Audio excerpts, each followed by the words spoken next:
Macbeth ordena el asesinato de la familia entera de su antagónico, que es Macduff, que es quien finalmente, digamos, restablece, entre comillas, el orden. Ahora, hay algo que me parece muy interesante tener en cuenta, que es el tema del supuesto restablecimiento de orden, que aparece supuestamente siempre en Willy, con el cual yo no comulgo, digamos, no creo que exista ese tal restablecimiento del orden. Creo que es algo que nosotros le hemos aplicado después a las obras de él. Entonces, ¿por qué lo digo? Porque uno dice, bueno, finalmente Macbeth, los Macbeth mueren, como si eso fuese un castigo. Tenemos en cuenta que Lady Macbeth, en vida, aún viva, dice un texto que después dice otro personaje de Willy en otra obra de Willy, que me va a servir como trampolín para hablar de eso. En un momento ella dice, el infierno es sombrío. Y está viva, nunca estuvo supuestamente en el infierno, ¿no? Si pensamos en el sistema de creencias de que el infierno o el paraíso sobrevienen luego de la muerte. Ese texto, ese mismo exacto texto, 2 años después Willy lo pone en boca de Otelo. Y ahí tenemos un personaje que es el villano por excelencia, digamos, dentro de esta estructura binaria de nuestra de pensamiento, que es Iago. Ahora, ¿es un villano, Iago? Digo, hay algo ahí de lo relativo que plantea Willy todo el tiempo, y cuando yo hago el análisis de Otelo como obra, cuando lo trabajo en clases o inclusive cuando lo he dirigido, siempre hay algo que destaco, que es que el final se puede describir como un lento fade out.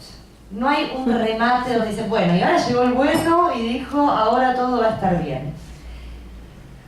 Insisto con el final de Macbeth. En Macbeth viene Malcolm, el hijo del rey asesinado, y dice, bueno, ahora vengo y me hago cargo, pero venimos de un texto de él, unas cuantas escenas antes, donde él dice, yo soy un poquito más oscuro que Macbeth. O sea, de alguna manera es como que el que viene es peor. Que eso Jean Cot lo define como el gran mecanismo, ¿no? Donde siempre el soberano o el monarca que aparece luego, o el poderoso que aparece, siempre es peor que el anterior. Hay algo ahí, digamos que mientras vos hacías tu disertación, a mí se me venían un montón de ejemplos para dar desde la obra de Willy que dicen lo mismo.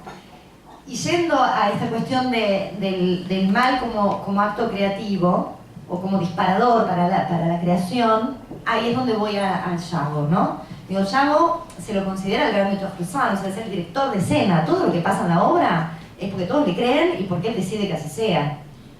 Él produce un personaje para cada personaje de la obra, o sea, él se produce a sí mismo como personaje para cada uno de los personajes que hay en la obra. Él es un Iago frente a Desdémona, es otro frente a Otelo, es otro frente a Casio, etc.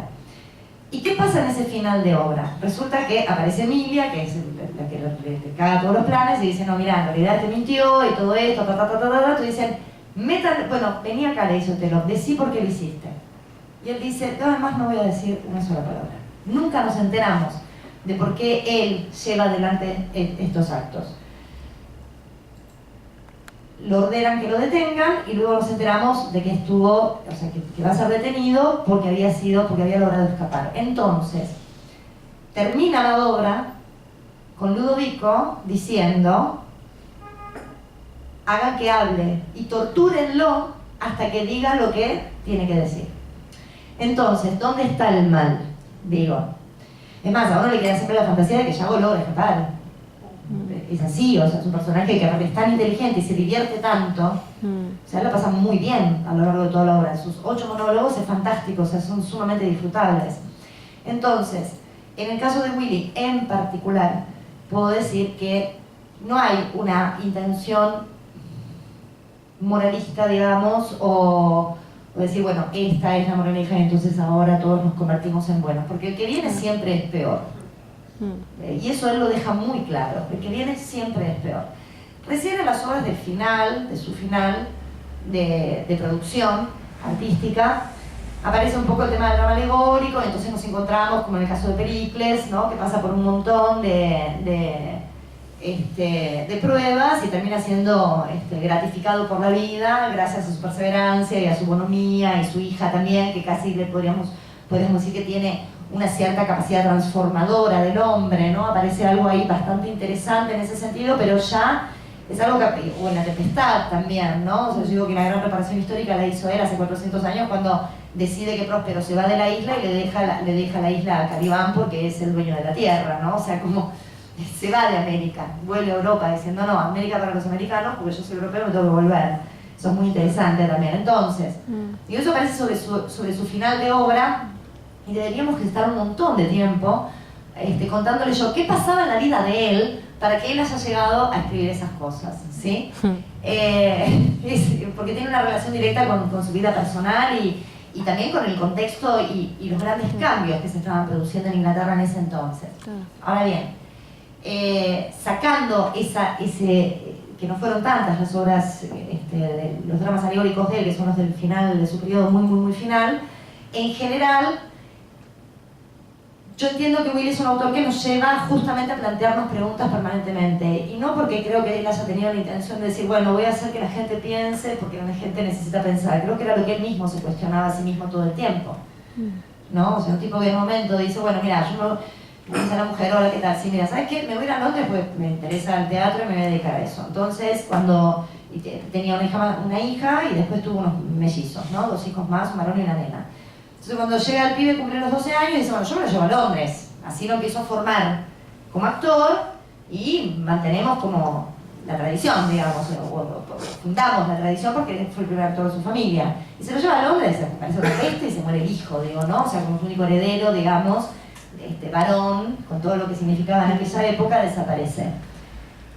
Y es interesante porque ya antes y después de la muerte de su hijo, él se empieza, digamos, en sus obras tenemos un planteo de el lugar de la mujer dentro de la sociedad que es sumamente interesante. Entonces digo, bueno, pero ¿dónde estaba parado este pibe? Estamos hablando de Willy, ¿no? O sea, ¿dónde estaba parado? ¿De un lado, del otro? ¿Era protestante, era cristiano? ¿Era homosexual, era heterosexual? Bueno, ese es otro tema. La sexualidad en él es múltiple, la sexualidad es múltiple, él rompe con el binario en ese sentido. O sea, si nos ponemos a analizar los sonetos, por ejemplo, hablábamos de la sexualidad de Romeo y Julieta, ¿no? O sea, que son escenas tremendamente sexuales, etc. No había mujeres en escena, pero sí eran mujeres los personajes. Pero después los personajes capaz que estaban travestidos, como en el caso de Noche de Reyes. Entonces, me parece que lo que en realidad nos propone él como autor, y ahora ya vuelvo a centrar en la cuestión del mal, es que todo es relativo. Y nada. O sea, todo es relativo, todo depende desde donde lo miremos. Todo depende de nuestro sistema de valores, de nuestro sistema de creencias, de qué momento de la vida estamos parados. O sea, de alguna manera claramente rompe con esto. Pero lo interesante, a mí no me parece como me parte la cabeza, es que para contar todo esto se nutre, básicamente, o sea, yo creo que su libro de cabecera fue el Evangelio. O sea, se nutre del Evangelio muchísimo más. Tengo un libro en italiano, se llama El Vangelo secondo Shakespeare, que habla de eso, ¿no? O sea, todas las referencias, cómo él estudió, digamos, toda la cábala cristiana y la aplica en su obra y a partir de ahí se despega. Esto es lo interesante. ¿Me explico? Capaz que estoy muy confusa y si quieren me pueden tirar con algo y está todo bien. Pero digo, eso es lo que me parece brutal y maravilloso. Entonces, si se plantea o no se plantea, sí, yo creo que se plantea todo y por eso permanecen, ¿no? O sea, por eso sigue siendo actual y siempre se lo invoca, ¿no? O sea, periódicamente gana mucha más popularidad que en otras épocas, ¿no? Porque justamente, y sobre todo en épocas críticas, ¿no? O sea, en los momentos de crisis, en los momentos de crecimiento social es donde más espinanos nos ponemos. Porque es donde se empieza a mover todo, ¿no? Dice, bueno, ¿de dónde estoy? ¿Estoy arriba? ¿Estoy abajo? ¿Estoy al costado? Creo que se trata de eso. Entonces, respecto del mal, no encuentro que haya una intencionalidad de parte de él de decir, sí, vamos a, o sea, como pasaba, por ejemplo, y entre comillas también, con la tragedia griega, donde, bueno, había una moralina, ¿no? O sea, no debes acostarte con tu mamá, porque si te acostás con tu mamá, capaz que tenés que terminar sacando los ojos, ¿no? Edipo. No tenés que matar a tus hijos, pues si no te van a echar, Medea, ¿no? O sea, estas cosas, eso no se hace, no te tenés que acostar con tu hermana, no se hace, caca. No sé si él tenía como una intención tan clara en eso, creo que no, estoy segura de que no. Sí de cuestionarse y cuestionar al otro, que ahí es donde me parece que surge lo interesante, como quién es el sujeto y quién completa, y acá aparece lo teatral, que se divide, por eso es un género diferente al literario, ¿no? Donde en realidad el género teatral se completa con el espectador. Sin espectador Uno puede decir lo mismo de la literatura, o sea, se completa con el lector. Por supuesto que sí. El tema es que lo que te permite el teatro, acá me sale el gremio, ¿no? Es que se completa en el aquí y ahora. O sea, vos tenés la respuesta en forma inmediata, vos lo ves in situ, estás haciendo una obra y ahí tomás del espectador lo que el espectador te da. Entonces nosotros pensamos en Willy y en sus obras tal como están escritas o como llegaron a nuestras manos. La realidad es que lo que llegó a nuestras manos es lo que publicaron sus amigos 15 años después de que él se murió, más o menos, sí, en el 23, 7 años. Y que en realidad es parte de los manuscritos de él y parte de lo que ellos recordaban de las puestas más reconocidas. Willy modificaba sus obras todo el tiempo conforme a cómo reaccionaba el público.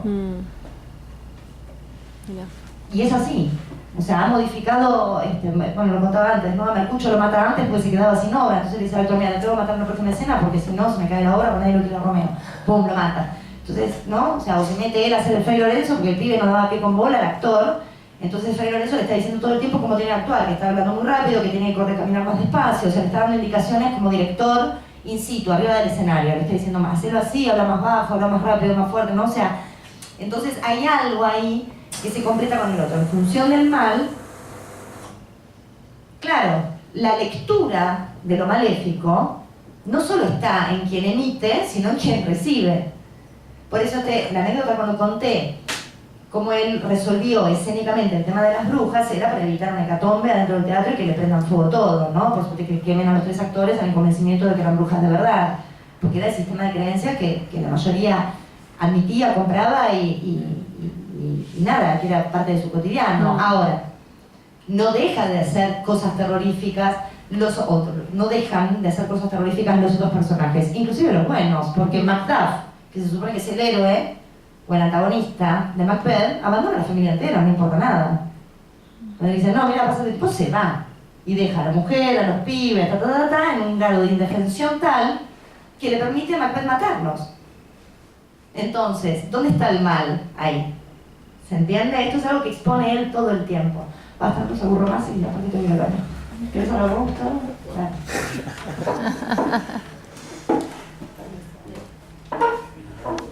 Suerte, arregla el mundo. Gracias. No, primero celebro que te hayan quedado tantas preguntas. No sé si tiene que ver con nosotros, los disertantes, quizás sí, pero sobre todo el tema, ¿no? Porque el tema son pasiones humanas, las pasiones humanas son así y te dejan pensando. No creo que haya una intención pedagógica, claro. Me parece que no sería un hecho artístico a esta altura de las circunstancias pretender una cuestión pedagógica dentro de un hecho artístico, digamos. Me parece que